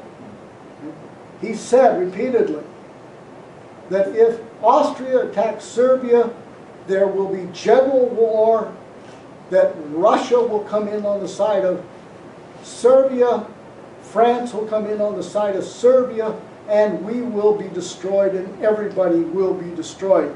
Now, these are the few years leading up to 1914, and this is Archduke Ferdinand. Right? He said that if we allow a general war to erupt, then the Austrian monarchy will be destroyed and the Russian monarchy will be destroyed. Right? In fact, Austria, you know, not Franz Joseph, or not the Archduke Ferdinand, but Austrian intelligence and military and police officials. Right? They knew, because they were trying to start it, and they knew they were probably going to succeed in starting the war, that the best thing to do would be to subvert Russia. So in Austria, in Vienna, in 1913 and 1914, right up to the time of the beginning, or in fact into World War I, the Austrian secret services hosted 3 guests, for a couple, 3, 4 years there, you may be familiar with their names. One was Lenin, the other was Trotsky, and the third was Stalin. Now, these 3, of course, led the Russian Revolution in 1917 and overthrew the monarchy, the Emperor Alexander II of Russia. Right?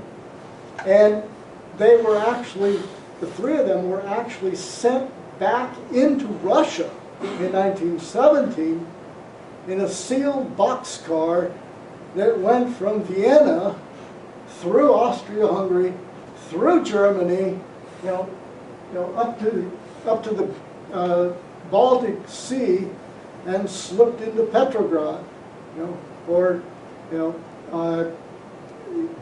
Petrograd, on the North Sea there. So, so there's a lot of interesting things going on. I mean, yes, you had Strauss and Stravinsky in Vienna, but you also had Trotsky, you had Lenin, you had Stalin, you had Freud, you had Thomas Mann. I mean, you had this is really a zoo, right? Austria. Now, in addition, of course, you have something like 800 Austrian families that trace their lineage back, several hundred years. They're all oligarchs, and all they know is to party, right? And they bore themselves to death, having parties. Now, that is not all, that's not all that, that really defined the culture of the capital, right? Well, actually, let me, first, want to single out one socialist for a few words here. That's Jean Moreau of France, the Socialist Party leader of France. All these socialist parties, right, they knew war was coming. But they had, what was their ideology? What was their belief? Right? That the capitalist system, the bourgeoisie, gets the workers to fight other workers of other countries. Right? So, to one degree or another, the socialist leaders said, what we have to do is unify the working class across national boundaries, so when these capitalists start a new war, the workers will all say no, and they can't have their war. Right? That was the most utopian approach to it. Others said, well, get the workers in all the countries to hold a general strike and then shut down the war machine. Right? Others said, who were more realistic, said, look, we don't have control over the minds of the workers. They will respond to war with patriotism, and they will cheer, and they will carry the flag and go kill their brother workers in other countries. And they were right. This more realistic ones.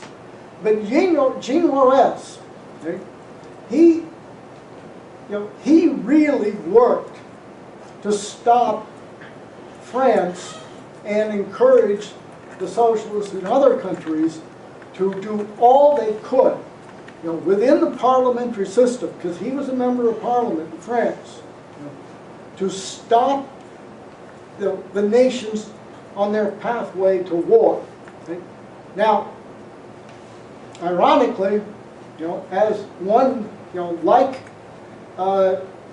Archduke Ferdinand, who was the most aggressive and vociferous and loud, organizer against the kinds of acts that would lead to war, Jean Moreau, too, was assassinated on July 31st, 1914, as the war was virtually underway. His death that day signaled the death of the idea that the international working class and the socialist parties would prevent war, as one socialist party after another voted the war credits, and some of the members of the parliament, the socialist members of the parliament, helped lead the troops Did you say to he the was slaughter assassinated? fields. I couldn't hear, did you say Juarez was assassinated? Juarez was assassinated on July 31st, By who? 1914. By who? I can't remember. Okay. But it was some patriot, you know, that said that the reason he did it is because Juarez was a traitor advocating France not go to war. So it may have been impulsive, it may not have been. Right? But as we'll see here in this next section, you know, then, as like today, the terrorists played their part in bringing about the collapse of civilization into an ocean of bloodletting. The large number of assassinations by mainly anarchists fed into the climate of chaos, distrust, anger, and revenge. Irregular warfare, which terrorism is an element of, is both funded and guided by Zeus. And it finds its troops, you know, it's in the conditions of culture and life that the Zeus system produces. You know, drive a population into misery, drive it into rage, combined with a sensuality-enhancing culture, you know, like the Roman arena, of degeneracy. And you destroy the real human qualities of creativity, of optimism for the future. And you then produce a large amount of raw material of those who will carry out what the anarchists called the propaganda of the deed. Okay? So, what was the life like for most of the people of the cities of Europe? And this one is on, this section is reporting on the life of people in Vienna. Right? They came from the warrens of the poor, where hunger and dirt were king, where consumptives coughed, and the air was thick with the smell of latrines, boiling cabbage, stale beer, and where babies wailed and couples screamed in sudden quarrels, where roofs leaked and unmended windows let in the cold blast of winter, where privacy was unimaginable, where men, women, grandparents, and children lived together, eating, sleeping, fornicating, defecating, sickening, and dying all in one room, where a tea kettle served as a wash boiler between meals, old boxes served as chairs, heaps of foul straw as beds, and boards propped across two crates as tables, where sometimes not all the children in a family could go out at one time because there were not enough clothes to go around, where decent families lived among drunkards, wife-beaters, thieves, and prostitutes, where life was a seesaw of unemployment and endless toil, where a cigar maker and his wife, earning 13 cents an hour, worked 17 hours a day, 7 days a week to support themselves and 3 children, where death was the only exit and the only extravagance, and the scraped savings of a lifetime would be squandered on a funeral coach with flowers and a parade of mourners to ensure against the anonymity and last ignominy of Potter's Field. So that's the environment that the anarchists, those who would practice propaganda of the deed, recruited from. And the anarchist movement throughout the empires flourished in this period, with theoreticians like Bakunin and Nietzsche, young, frustrated, angry young men would be recruited to act out the propaganda of the deed. For example, Gavrilo Princip, the assassin of Archduke Ferdinand, often quoted this section of a poem by Nietzsche. I know whence I arrive, unsatisfied, like the flame I glow and writhe. Everything I embrace becomes light. Everything that I leave becomes coal. Flame am I surely. So, in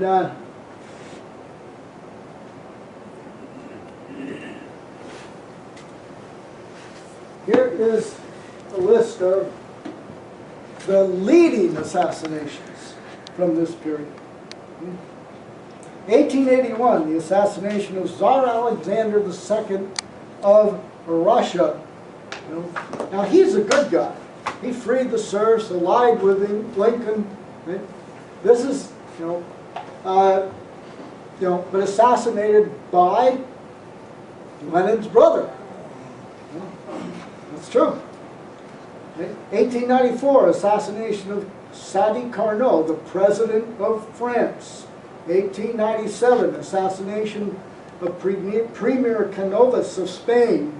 98, assassination of Empress Elizabeth of Austria. 1900, assassination of King Hubert of Italy. 1901, William McKinley, President of the United States. 1903, the King of Serbia by officers of the Black Hand, who we'll return to in a minute here. Right? Assassination of Premier Canales of Spain. Assassination of 1914, assassination of Archduke Ferdinand of Austria, deployed by, again, the Black Hand. The assassination of Archduke Ferdinand on June 28th.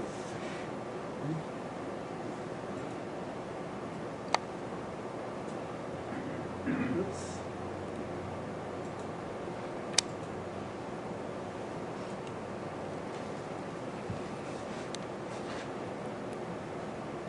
(1914), which set a new process in motion that became the Guns of August. Adds, as I mentioned earlier, a sad, ironic note to this whole process. He had warned again and again that war with Serbia. Even though the Serbs deserved to be crushed for their provocations, this is Ferdinand. That would be a disaster for everyone.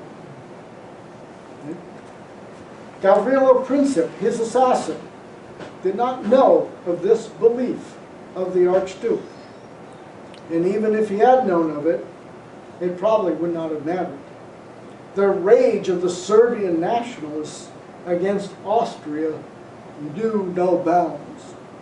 As the Guns of August sounded and echoed around the world, the protagonists all stated that they believed the war would be over by Christmas. Now, when the U.S. Civil War broke out, everybody believed the war would be over by, within 3 months. From April 1861, it would be over by the end of the summer. Same thing in 1914. Virtually everybody. Among the few who expected it to last longer, even years, was the chief of the German General Staff, military, von Moltke, and also his counterpart in France, on opposite sides, Joseph Joffre. In accord with this view, no nation, the view that it only lasts 3 months, no nation had prepared itself for a long war. Yet the war dragged on year after year after year, sucking the lives and the wealth of nations down to the marrow. Truth did begin to dawn on some of these participants, some of them early on. But recognizing too late that he had been suckered by the British King Edward VII, Kaiser Wilhelm II wrote, right as the war broke out, first part of August, he wrote, "The world will be engulfed in the most terrible of wars, the ultimate aim of which is the ruin of Germany. England, France, and Russia have conspired for our annihilation." That is the naked truth of the situation, which was slowly but surely created by Edward VII. The encirclement of Germany is at last an accomplished fact. We have run our heads into the noose. The dead Edward is stronger than the living I. The Germans planned, they thought that by their invasion of France, cutting through neutral Belgium, that Britain would not respond to the 1828 treaty that guaranteed Belgium neutrality. Right? So, you see here, so Germany puts all its troops up in here, or not all, but the biggest portion of them, and they're going to cut right through Belgium, violating Belgian sovereignty, violating the treaty, which the treaty says then France, Russia, and Britain must in fact come to Belgium's aid. Right? But the Germans thought, and this is von Moltke, and earlier von Schefflin, their war plan was, we can go through Belgium so fast, because Belgium will not resist, because we have such overwhelming power, and that we will be in Paris in 6 weeks and the war will be over. That was the German plan. The French were more delusional, much more. Right? They had a plan, their entire strategy was a strategy of the offensive. Right? But you look at the map, you look at the mountains, you look at everything else, France cannot wage an offensive war unless it has just overwhelming military power. It has to wage defensive war. But that was not the outlook of a gentleman and a warrior and an army man. We are we'll go on the offensive. I mean, it's really insane, right? So France says, we're going to put all our forces, right here, and we're going to punch into Germany, and we'll be in Berlin in 6 weeks. Okay? So now, if everybody goes from Germany into Paris, and everybody goes from France into Berlin, well, maybe it's a fair trade. I don't know, but this is what this is what they did when it started, right? So anyway, so the Germans did not expect that the Belgians would fight. Right? Because remember, I showed you King Karl, whoever his name was, of Belgium a little earlier. Right? They did not expect the Belgian monarchy to be able to lead the Belgian people in a fight against Germany crossing its territory. And of course, crossing it had to wipe out a few Belgian forts, and railroads and towns on the way. and the Belgian population rose up, mobilized by the king, who went actually on the front line, right?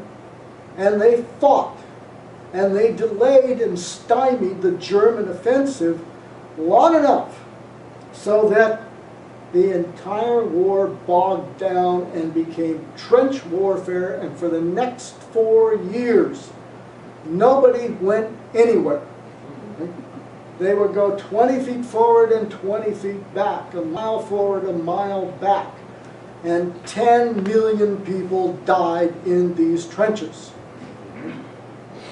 That's the world of Zeus. And the Ottoman... Say, Pat, how many Brits died? How many Brits died? I don't know. A lot. That was their mistake. They actually got into the war. Yeah, but they don't care. They, you know, the oligarchy didn't care if they send their own soldiers to die. You know, they'd rather send others, like at Gallipoli in Turkey. You know, Turkey was allied with Gallipoli. They don't send their own sons. In Turkey, you know, Turkey was allied with Germany and Austria. The British invaded Turkey at Gallipoli using Australian troops and sent wave after wave of Australian troops out of the trenches right into the Turkish machine guns. Tens of thousands of sacrificed. Wasn't that Churchill? That's, well, Churchill wasn't at the spot, you know, but he was part of it. So the Ottoman Empire was destroyed, the Austrian-Hungarian Empire expired, the Russian Empire was overthrown by the Bolsheviks, and Moltke, remember the head of the Germans, exhibiting a little bit more foresight, you know, said, as the German troops crossed the border into Belgium, quote, "The struggle that will decide the course of history, that we have begun the struggle that will decide the course of history for the next 100 years." How right he was. Perhaps a statement by Sir Edward Grey at Whitehall, the British Foreign Office, on the day the war began, shall be an apt conclusion. He said, "The lamps are going out all over Europe. We shall not see them lit again in our lifetimes." Well, I think it's time to light the lamps of reason so that once more the bright light of Promethean reason can light our way to the future. So why, if people like Bismarck, Archduke Ferdinand, Moltke, Juarez, they knew that starting a war would be a catastrophe for every nation, so why, you know, were they not able to succeed in stopping that catastrophe? Like the better leaders in the world today, they lived in Zeus's world and accepted that world as it was. They tried to maneuver within that world. The oligarchical culture had trapped them, trapped their minds, trapped their identity within the oligarchical paradigm. Just like the guy today that you talk to on the street or in the phone who says, you know, that we can't dismantle Wall Street because my pension's there. Right? He's made a deal with Zeus. He's accepted the Zeusian world and lacks the courage to actually fight it and destroy it. Moltke knew that the war would last for years, but he had only put together the supplies, the manpower, and other material that would last 3 months. But he knew it was going to last for years. Right? Why did he do that? Because he was trapped in this world of Zeus. Now, and it's not merely that these men were foolish or merely cowards even. I mean, most people are very foolish about most everything. But they accepted and compromised and submitted to the world of Zeus. They did not think they could overthrow Zeus, that they could change the paradigm that they found they existed in. At a certain moment of the events and of the process that led to the Great War, that war became inevitable. Right? You know, it was going to bust out one way or another. And today a war, a thermonuclear war, is not yet inevitable because we exist. That's the only reason. The responsibility for the outcome of history is ours. Thank you.